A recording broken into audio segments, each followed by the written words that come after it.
Hello, everybody. Welcome to this Marshall Society event. We're very lucky to have the great investor Jim Rogers with us today. I'm sure many of you are aware of who he is, but I'll let him introduce himself. So over to you, Jim.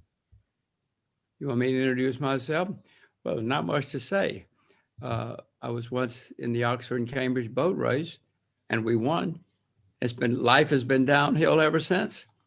You know, once you win the boat race, there's nothing left to do in life. I will say that I won the boat race at Oxford, and Professor Marshall, after who you all are named, was at Balliol when he was at Oxford. I was at Balliol too once upon a time. I'm sure he was much more distinguished than I was at Balliol, but I have great fondness for your ancient and respectable university, and I'm very, very excited and pleased to be here. What I would like to do to start, if you don't mind, I'm going to show you a 2-minute video, because a few years ago, my then fiance, now my wife, Paige Parker, and I spent a couple of years, 3 years driving around the world. And something I'd wanted to do. I did it once on a motorcycle, but I wanted to do it again. So we spent 3 years at the turn of the millennium going around the world in a car. And as you can see, we started in Iceland. We drove through Europe, Turkey, China, Korea, Japan, back into Siberia, Mongolia, across Russia, all around Europe, 32 countries in Africa, Southeast Asia, Australia, New Zealand, down to the bottom of South America, up through Central America, up to Alaska, and then back to the southern part of the U.S. and back to the U.S. It was great fun. As you can see, we got into the Guinness Book of World Records because I guess I'm the first hedge fund manager to drive around the world. So it's pretty easy for me to get into the Guinness Book of Records. I want to show you now this short video. It's only 2 minutes. I show it to you because there was a survey recently that showed that the #1 dream which people have in the world, not everybody obviously, but the dream which comes out on top is to chuck it all, get in the car or the motorcycle and head off around the world. So I hope all of you are going to learn so much from Cambridge University and the Marshall Society and your lives that you too someday are going to hop in your car and head off around the world. This will start with us in Iceland, toasting each other, wondering if we're going to make it alive. Toasting each other, off to the Great Wall. We did get married on the trip. In fact, we got married in Henley-on-Thames. This is our honeymoon. One of many camels we ran into out there on the road.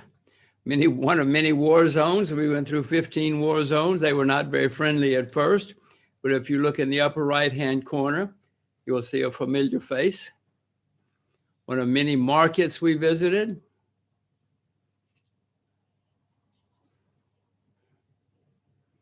One of many bad roads. This is a sad time. This is an AIDS orphanage in South Africa. We went to see King Tut. Whenever we could, we stopped at schools because I'm very keen on education. Everybody wanted to have their pictures made. Myanmar, which used to be called Burma. This is one of many roadside stands where we ate and drank. Iguazu Falls down in South America.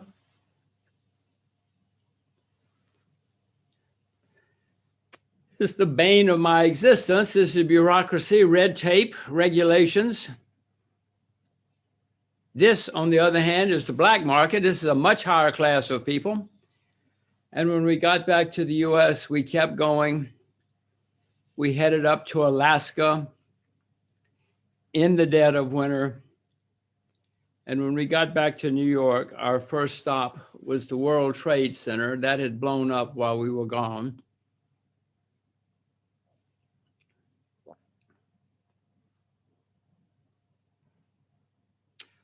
So That's 2 minutes to show you my trips around the world. I hope all of you do it someday. It's great fun. I hope to do it again. I have a couple of kids now myself. Maybe my kids and I will do it again someday. But at this point, I turn it over to you, to the Marshall Society, I guess, and you're going to ask questions, right? Yes, that's right. So we'll talk more about your travels, but to start with, so people can get people who are not aware of you, how would you describe your investing style, your view of the world, and do you think your travels have influenced how you choose to invest? Well, I went into the investment business in the 60s because I didn't know anything about it, but I loved all my days at university. I had always been very keen on what was happening in the world. And then by then I was going to go to law school, medical school, business school. I was a confused university student like many others. But then I discovered Wall Street by accident, had a summer job, and I realized they would pay me to know what was happening in the world. I thought this was fantastic. So I went to Wall Street as quickly as I could. And from the very beginning, we invested all around the world, which was unusual in those days. But we invested in stocks, bonds, commodities, currencies on both the long side and the short side. We tried to do anything we could where we would find an opportunity to make some money, and we did. We also we used a lot of leverage. We borrowed a lot of money to enhance the returns. If we'd gone wrong, I wouldn't be here right now. I would be bankrupt somewhere. But fortunately, we got it right. I retired when I was 37 because I then wanted to have other lives and I wanted to have adventure. And it's still my investment style. You asked my style. Anything, commodities. Right now I have investments in Russia, which is hated. I like to find things that are hated or that are cheap. I guess that's the best way to put it is if you find something that's ignored, it's probably hated. It's probably certainly ignored and cheap. But that often leads to great opportunities if you can find a positive change taking place. I am not a good trader. I am not a good market timer. To the extent that I've had success, it's mainly finding cheap assets in any country, any asset class, and then investing because I think I see positive change coming. You're famous for being very positive about East Asia and also North Korea, but in particular China. One question we have is, China has grown very, very much. But over the last 10 years, if you look at the stock market, for instance, the Dow Jones has very strongly outperformed the Hang Seng. How come that's true? And maybe also could you comment on how you view the recent events with Alibaba and Jack Ma, and how you think that might impact returns on stocks? Good question. Part of the reason, at least my view, that China has done not so well, they had a bubble there which popped, and it takes a long time usually for any market to recover from a bubble. But also the Chinese have not printed nearly as much money as we have in the US. I mean, after the 2008 situation, the central bank in America just started printing as much money as they could, and many other countries followed. And obviously, when you print a lot of money, it's got to go somewhere. It takes a long time to build a factory, but you can go online and you can make investments in 20 seconds or less if you're good. So in my view, that's one of the reasons that the U.S. market has done much, much better. It's artificial, but it's certainly been a great market, a place to be, to have investments since 2008.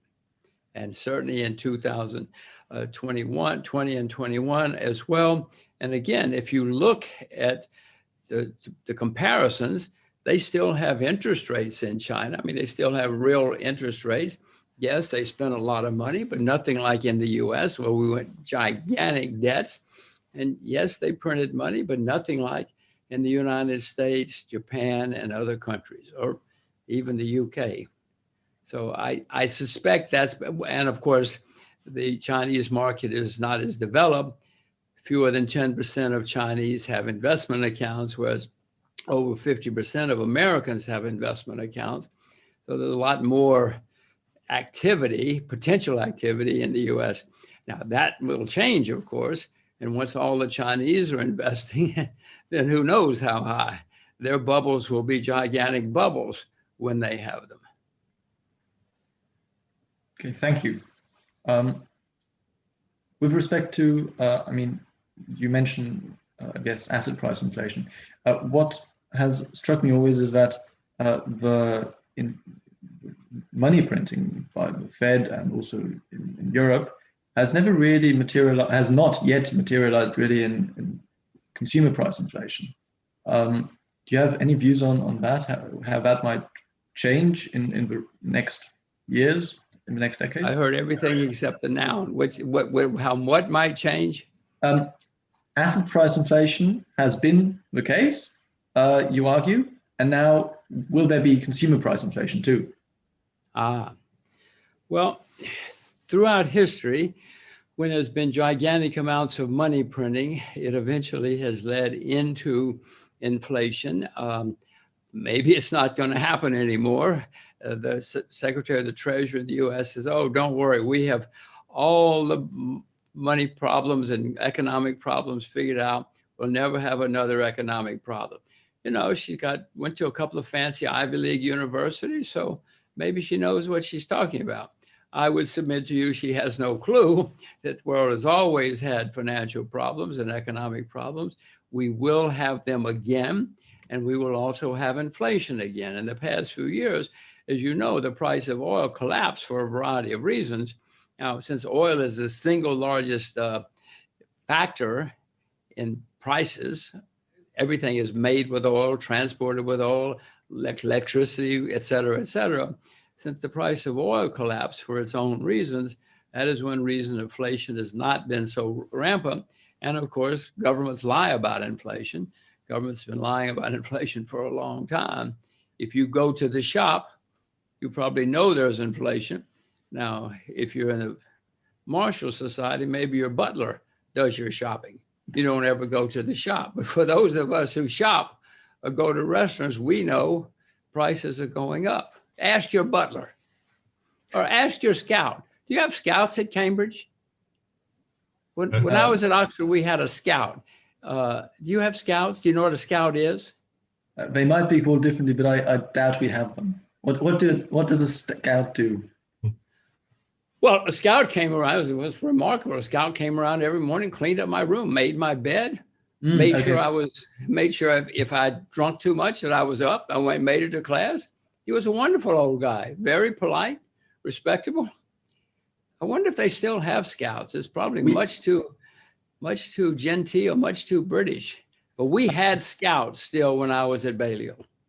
At Cambridge, they were called bedders. I think there are different traditions at different colleges. Trinity College, we still have them. But for instance, there are differences. At Emmanuel, they still do laundry. Trinity, they don't. I think there might be colleges which actually don't have bedders. And from my friends at Oxford, I know they still have scouts. So that has actually been upheld. Well, thank you very much. I should find out if Balliol still has scouts.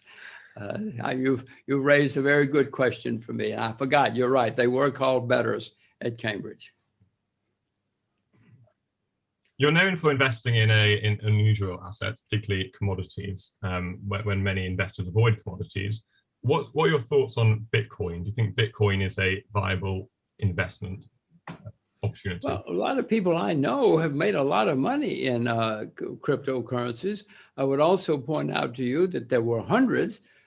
Most of them have already disappeared and gone to zero. We all read about Bitcoin.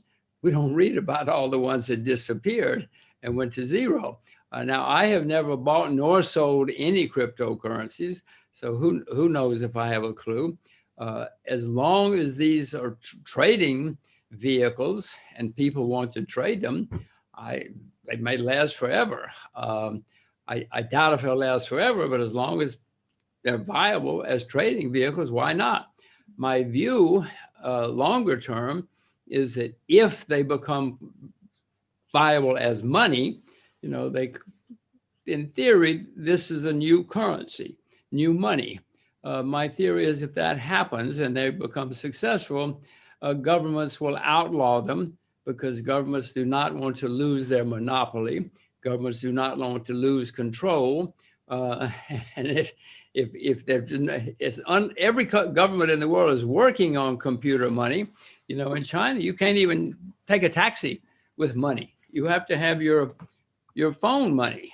You can't buy an ice cream in China. They're way ahead of most of us, but every country, including the US, is working on computer money. So all money is going to be on the computer, which governments love for a variety of reasons, but I cannot imagine that once all the countries have their own computer money, they're going to say, oh, and by the way, if you want to use something else, you can. Now, I don't like that, but that's the way governments are. As you may remember, in the 30s, we could use anything for money, gold, seashells. Governments could print banks could print their own money. And then the Bank of England, which was the most important bank in the world, at one point said, wait, from now on, if you use anything for money except our money, it's an act of treason. Well, treason means they execute you. So most people stopped using seashells and gold and everything else. And the governments have the money, the guns. All of these crypto guys are smarter than the government, and they know they're smarter than the government, but the government has guns, government has tanks. I hope I'm wrong. I'd love to have competing money. It's a much better world, but as I say, governments don't like to lose their control and their monopoly. But if you're good at trading cryptocurrencies, don't let me stop you. For goodness sakes, go to it, make yourself rich. They'll name a college after you at Cambridge. Speaking of a similar bubble, the GameStop affair recently, do you think this is going to be a one-off event, or do you think this is something which is going to affect the market in many years to come? Well, short squeezes have been around for a long time. They're especially prevalent after long bull markets. I've seen this movie before. It's not my first rodeo. You have a lot of new people after a long bull market. A lot of new people come into the market. They see this is really easy. This is fun. They tell all their friends. And so you have a lot of people coming in. And short squeezes have been going on since the beginning of time. What surprises me about this particular one is these hedge fund guys, apparently, I don't know them, but apparently they're smart people. What I can't understand is why they shorted so much of something that they would be vulnerable to a short squeeze. And they were very vulnerable on the numbers I have seen, and it happened. That's life. That's the way the world is.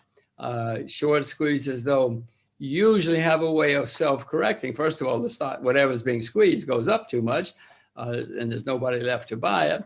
And second, the people who are shorting are more careful in the future, and they don't get so short that they're vulnerable to a short squeeze. So it's not a one-off, but I don't think you're going to see many more not successful because the guys selling short are going to be more circumspect in the future. Speaking of GameStop, which probably drew down Melvin Capital's portfolio by 50%, would you be comfortable with sharing one of your major mistakes in your investing career? Oh, I made so many. You want to hear about my first wife? Oh my God, what a mistake that was. Unbelievable. I can't believe how foolish I was once upon a time. You know what? I ran into her not long ago, and I'm so glad. At the time, I was upset and unhappy. I'm so glad I haven't been married to her all these years. So sometimes mistakes have a way of self-correcting.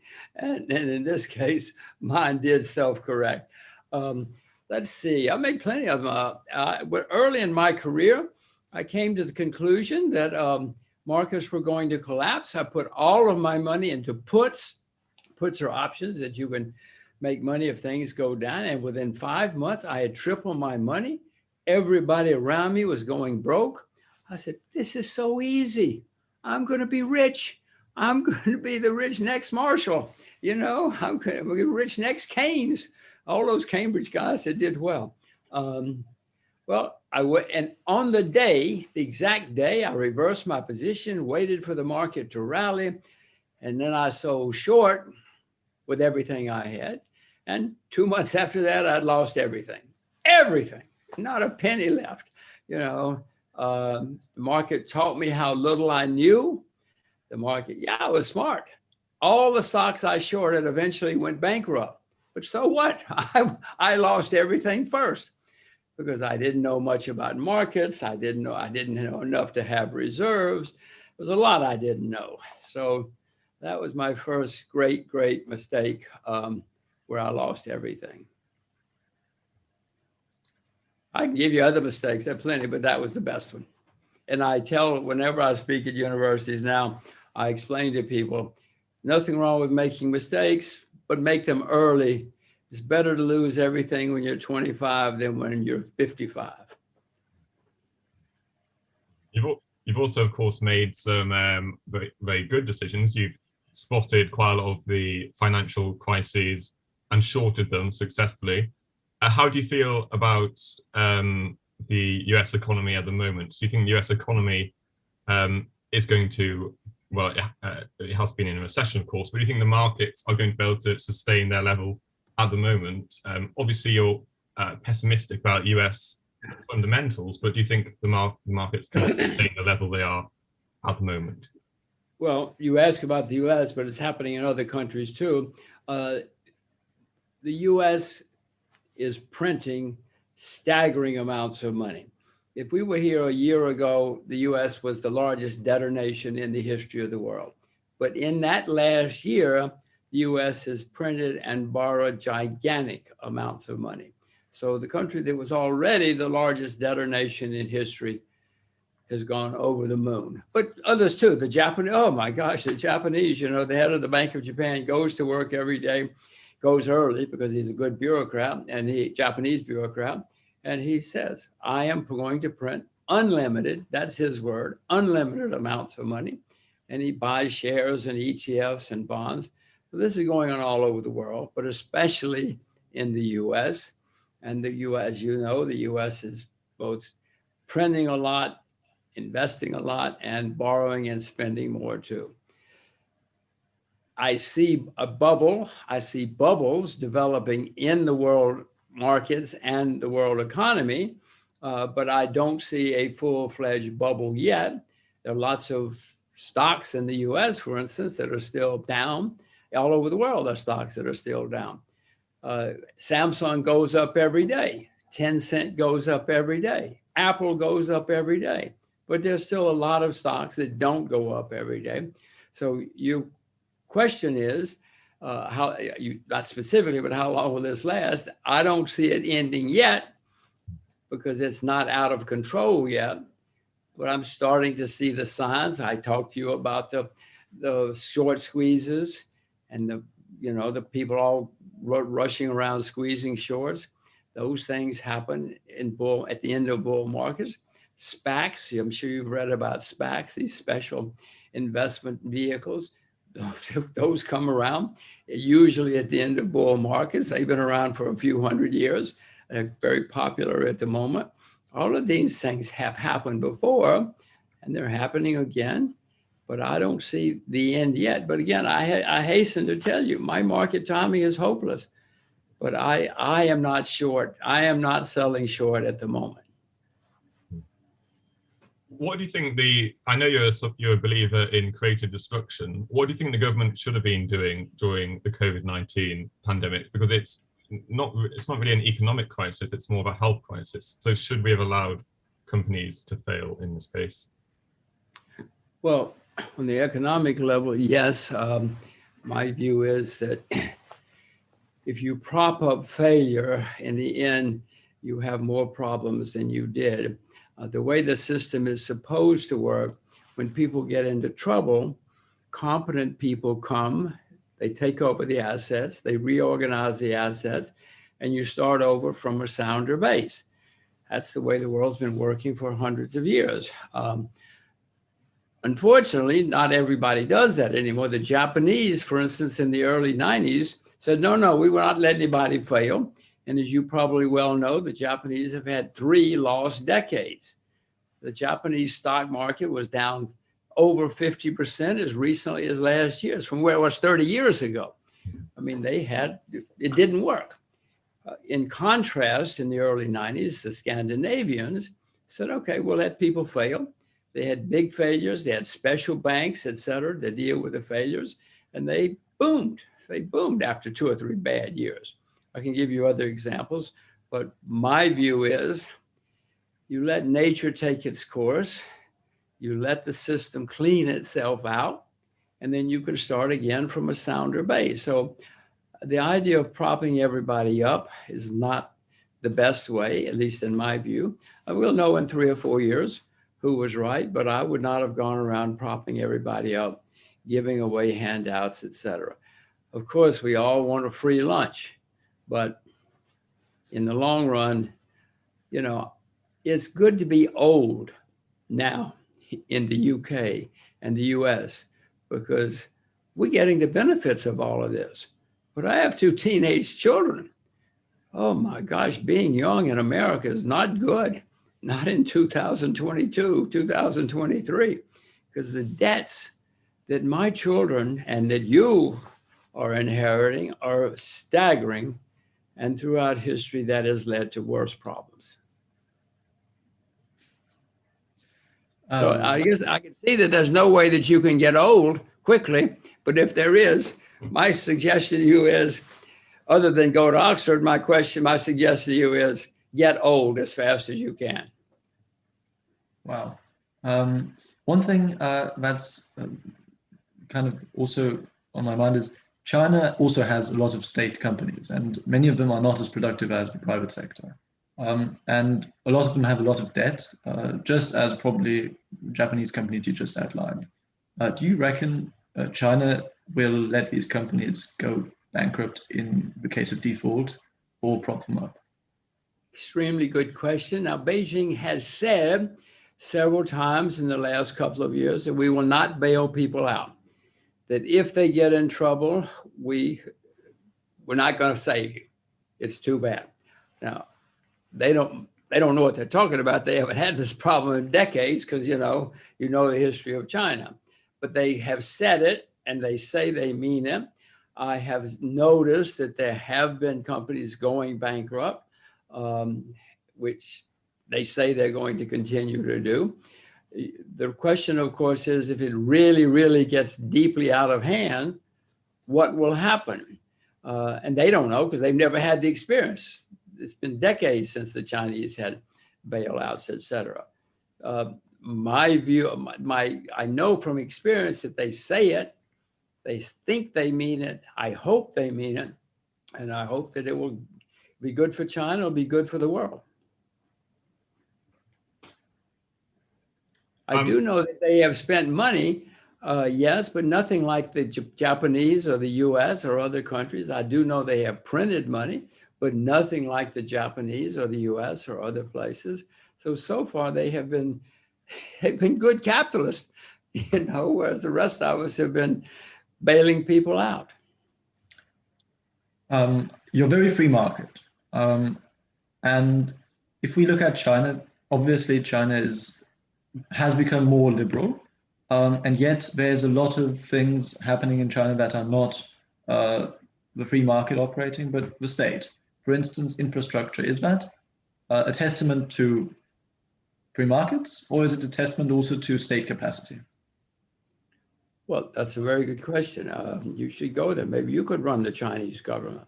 Deng Xiaoping, who came along in 1978 and said, listen, guys, we got to try something new. And he's the one who opened up the Chinese economy in the past few decades. And I mean, if anybody should win economics prizes, should have been Deng Xiaoping, because he did more to change the world than anybody else in the last few decades. Now, since he died, The new guy, for instance, is a little more interventionist, and the people obviously are, the leader's interventionist, the people around him are somewhat interventionist, but so far they are letting people fail, and they are propping up state companies. Yes, of course they have state companies. The history of Mao Zedong, the history of communism is such that they certainly have state companies. And there are more and more entrepreneurs, free marketeers, call them what you will, in China. And from my experience, which is of course not as extensive, it's a gigantic country, but in my experience, there are lots of entrepreneurs there, and people, young people, want to be entrepreneurs.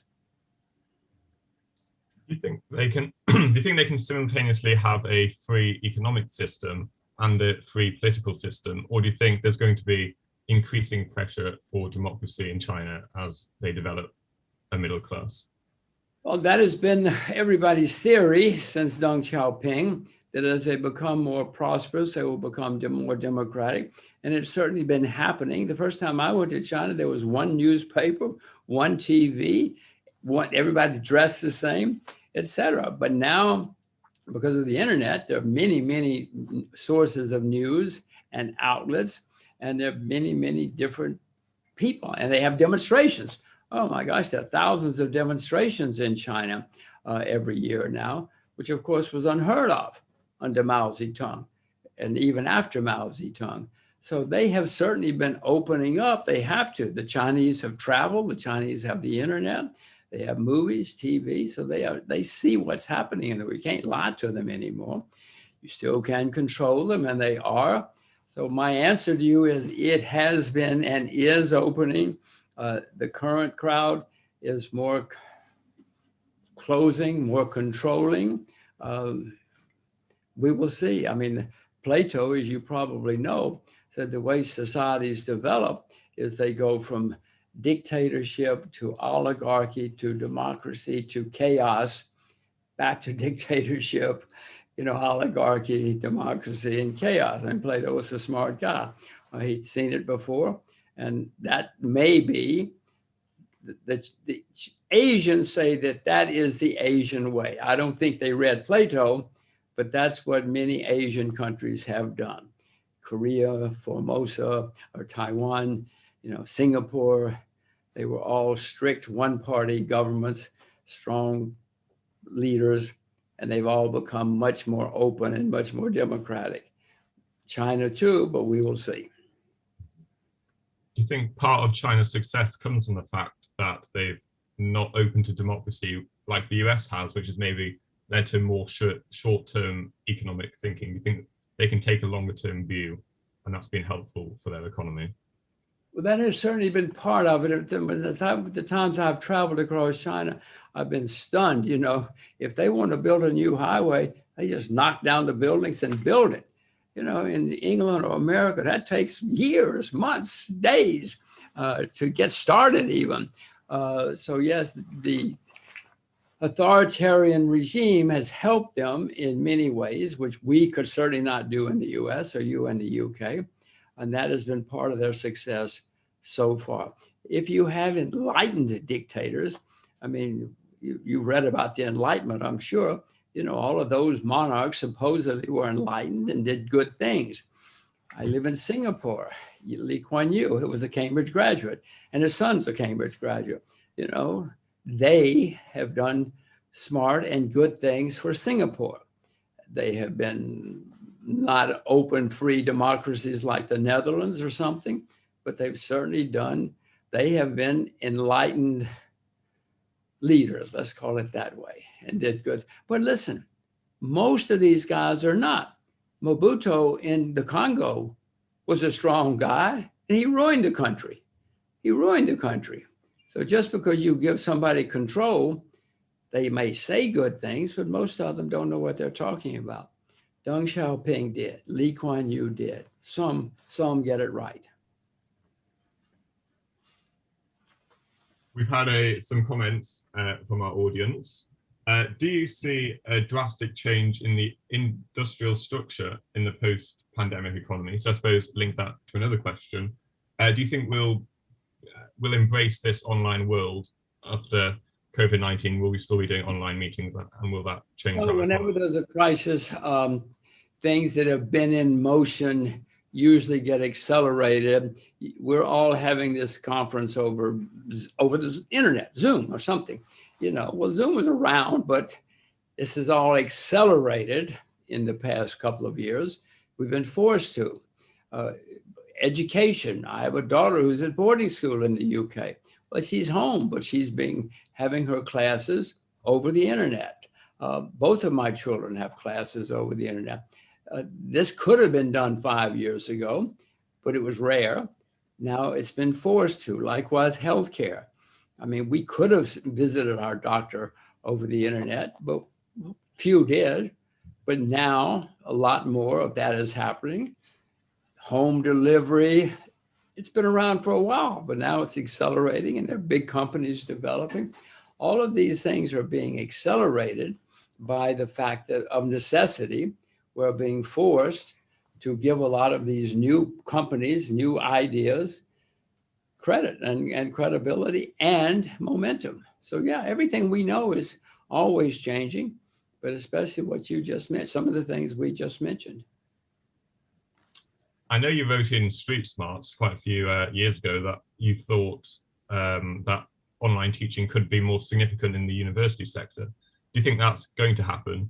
And do you think that will improve the education system in the UK and the US, which you are quite critical of? Well, I went to a very fancy American university and a very fancy UK university, so I have experienced both. I loved both, and both changed my life. I'm very keen on it. But I also know that there are a lot I'll use the US, a lot of waste in US education. You know, that in the US we have maybe 3,000 universities, and I'm sure they are wonderful experiences, but you know, many of the study, there was recently a survey that showed most recent US university graduates cannot read an editorial and tell you what it says. They cannot read a credit card offer and tell you what they're being offered. I'm sure that there are many, I know there are many university graduates who are smart and can read, etc. And likewise in the UK.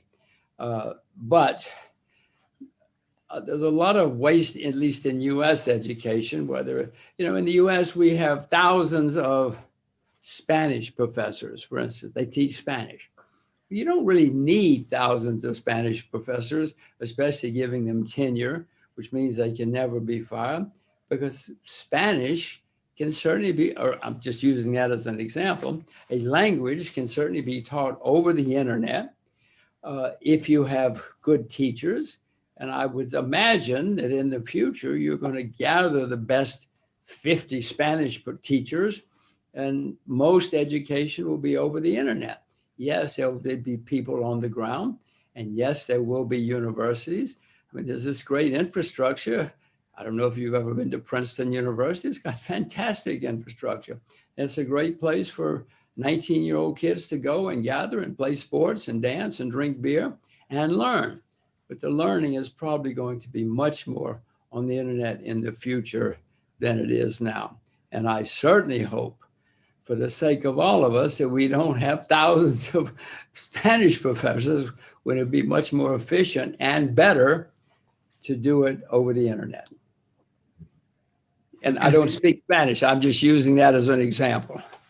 I think it's going to be interesting to see how the special interest groups, the professors, are going to react to that change and whether they will allow that. I have a different question. You don't have to be a Cambridge graduate to know how they're going to react. They're going to fight it. They're going to fight it all day long.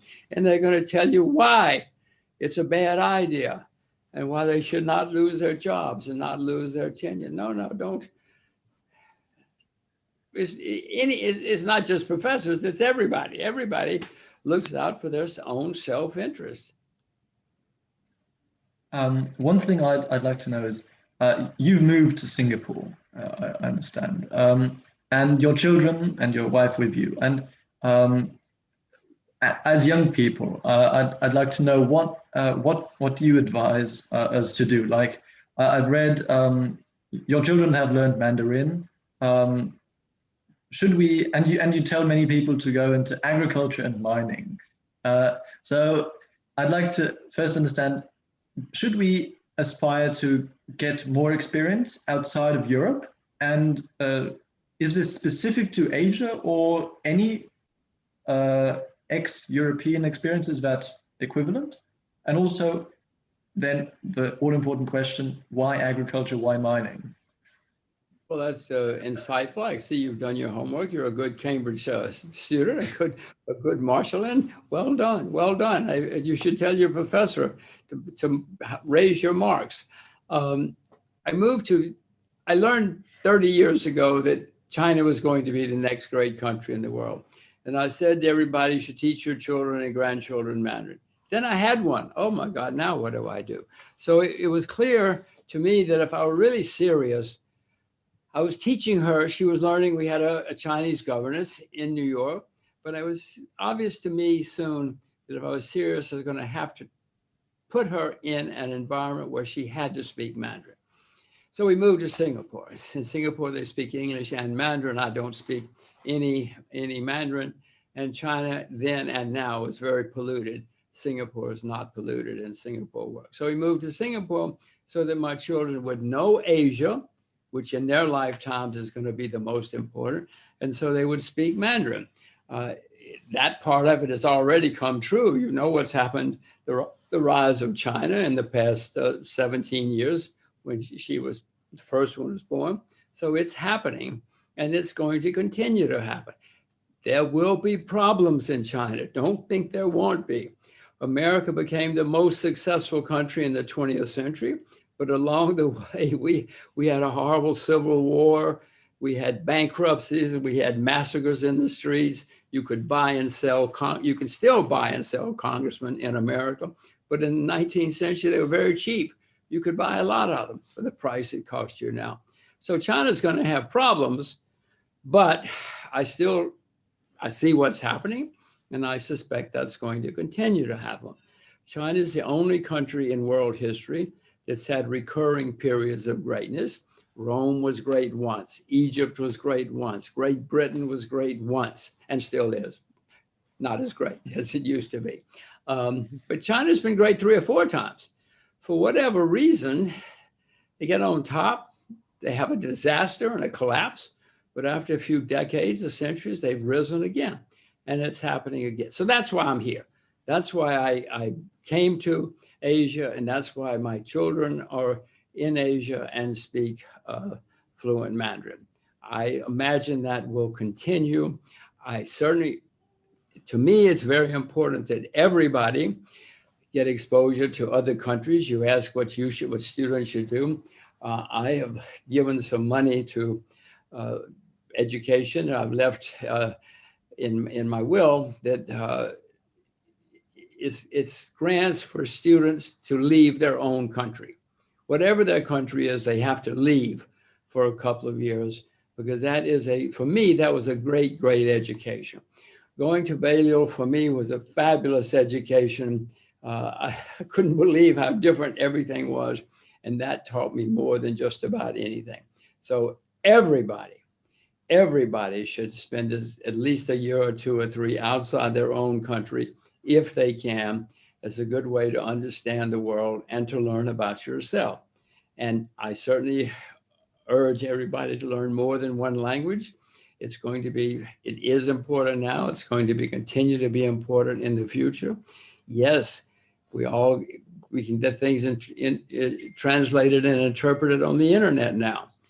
But if you understand it your own brain, you're going to be ahead of everybody else who's relying on their internet. Or if you're in the elevator and everybody starts talking about you in the foreign language, but you can understand them, whew, you're going to be far, far ahead of everybody. So those are some of the things that I urge students. I urge agriculture and mining. I see a shift you know, the financial community, the City of London, Wall Street have been great for the past 30 years. Fantastic. But we've had great cycles in world history.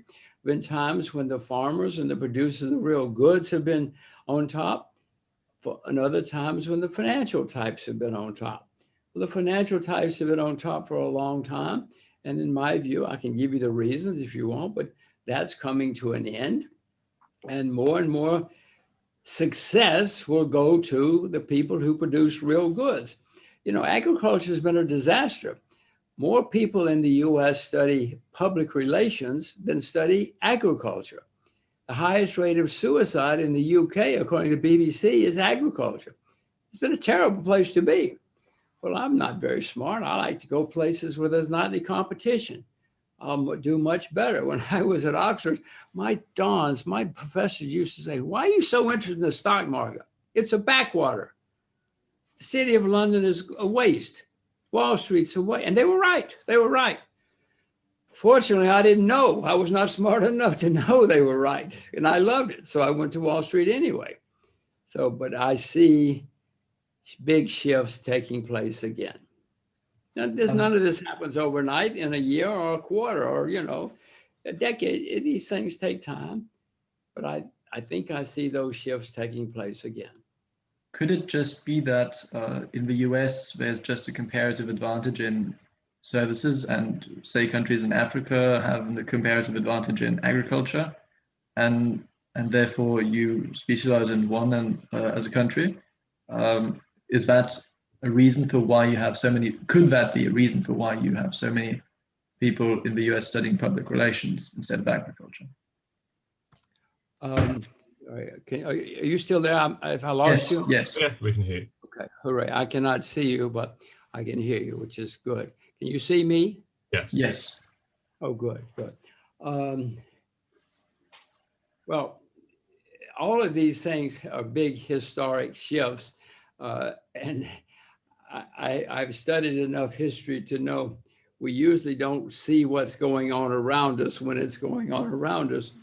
I do know that one of the things I've learned that everything we think is true today is not going to be true in 15 years.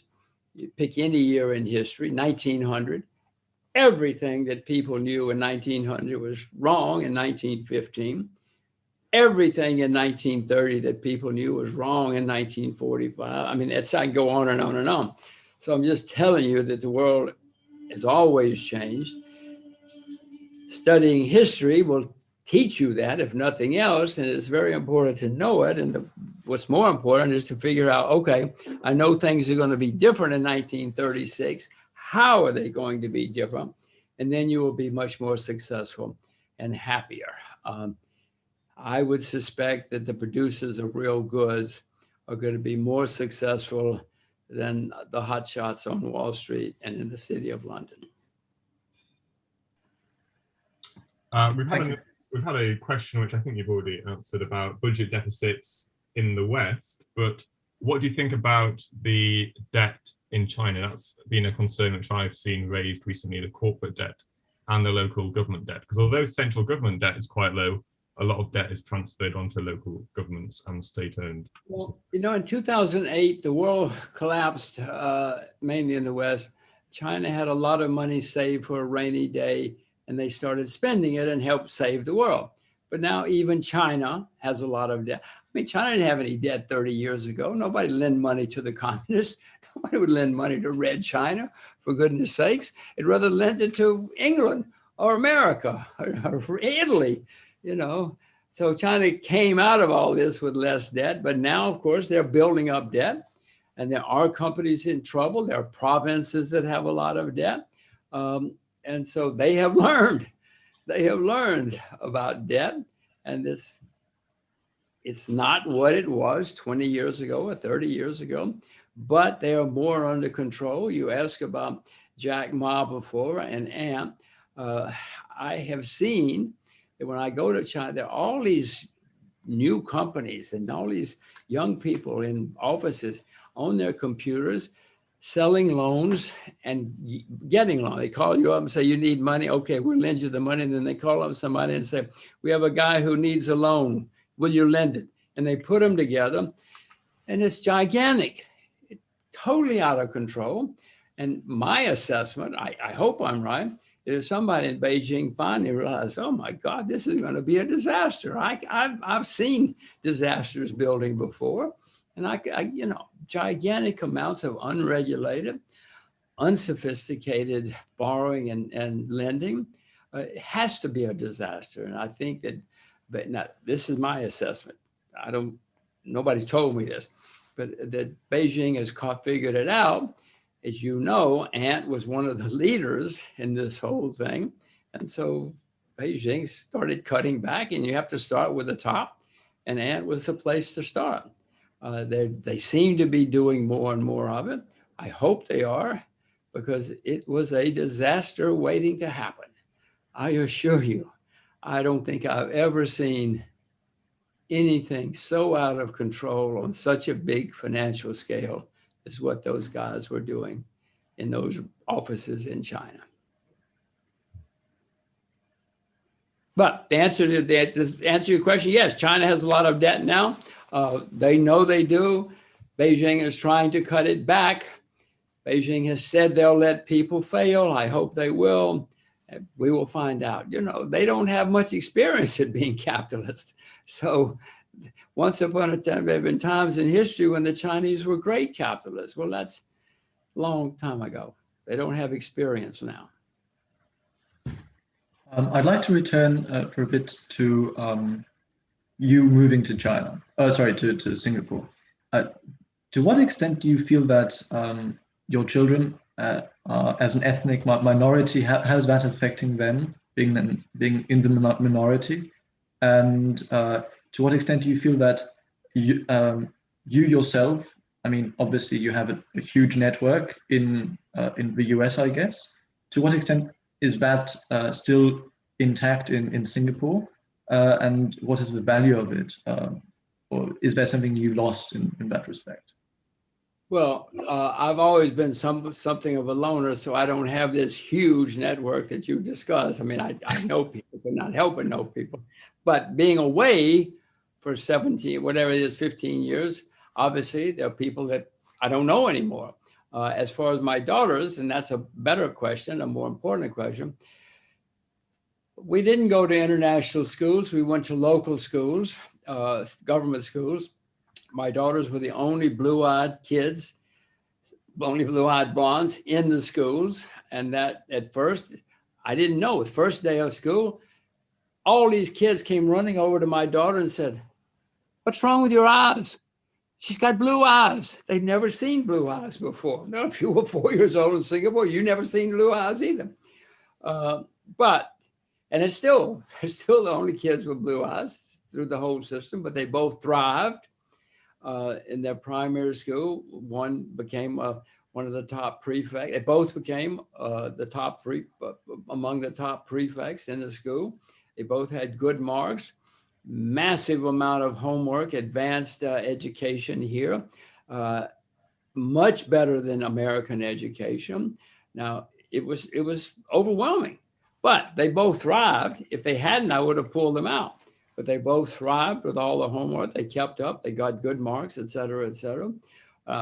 You can certainly ask me, and I wonder myself, what's going to happen to these girls in 20 years? Are they going to look back and say, my father took me where I was the only blue-eyed kid, and I hate him. I hated it, et cetera, et cetera. Who knows? But they know Asia. My goodness, they know Asia. The Mandarin is so good that the Chinese invite them to Beijing and do TV specials about them because they say, oh gosh, their Mandarin's better than ours. So that part has worked. How will it be in 20 years, 30 years? You know, if China and the US go to war, maybe both sides are going to think they're spies. The Americans will say they're spies because they know Chinese and know Asia, and the Chinese will say they're spies. So it may backfire. I don't know. You asked me in 30 years, okay? Okay. I have another question, actually, a bit separate.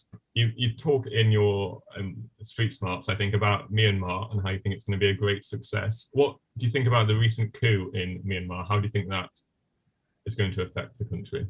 Well, no, I see what's happened. It's not my first rodeo. If you know, this is always happening around the world. It's not the first time this sort of thing has happened. In my view, it's a big mistake. I cannot quite figure out why the generals did it, except generals do love power. We all know that. I tried to invest in Myanmar in the last week or two. I've also learned that you invest in disasters, you're probably okay. But first of all, the internet's down. And secondly, Myanmar says they want new investors, but they make it very complicated and very difficult. You have to go there and open a bank account. Now, if I want to open a bank account in London, I probably can, or Cambridge or somewhere. This is 2021. But Myanmar has made it so you actually have to go there in person. You can't go to a branch here. You cannot go to the embassy. You have to go there, and you have to open a brokerage account in person there. So while I want to invest in Myanmar, not because I support what the guys are doing, I can see that this is going to not be good for Myanmar down the road. But I also have learned that if you invest in a country when it's in chaos, usually if you have staying power, 5 or 10 years later, you're going to be better off. The country is going to be better off. And the people are happy that you came and invested because everybody else is running away and they need support and they need investors. But I would like to, the short answer is I'd like to invest in Myanmar right now, but for a variety of reasons, I cannot.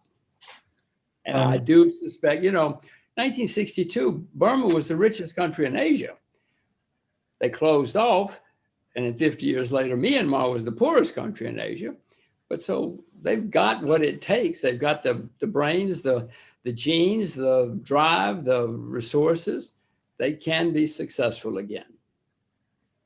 When you talk about people not wanting to invest in stocks, for instance, there's ESG, like as a kind of trend.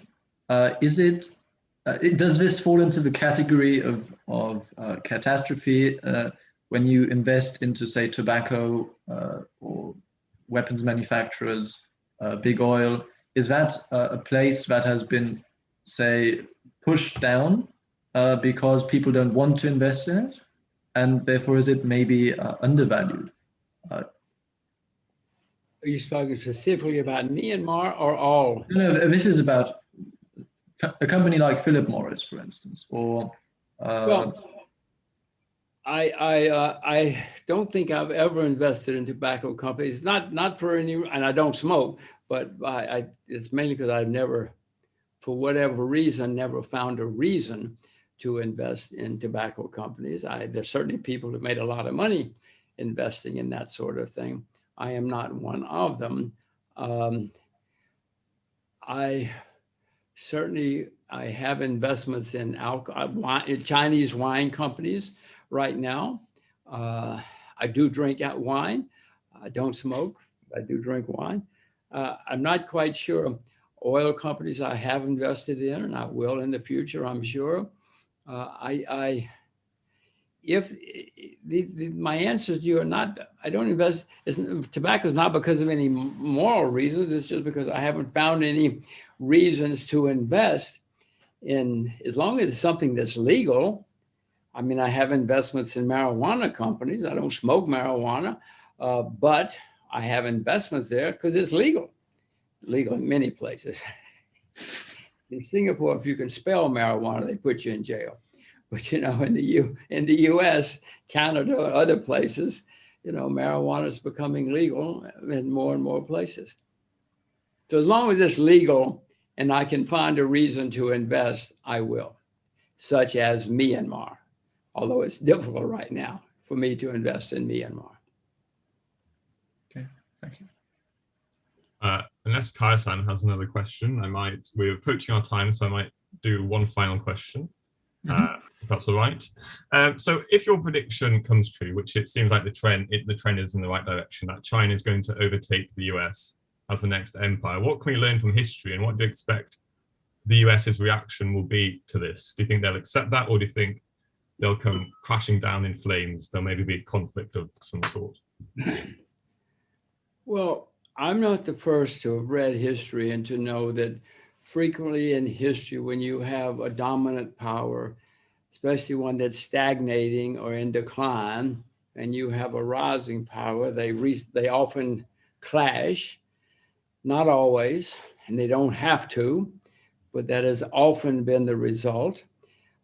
You certainly see in the US right now, for instance, gigantic fear mongering.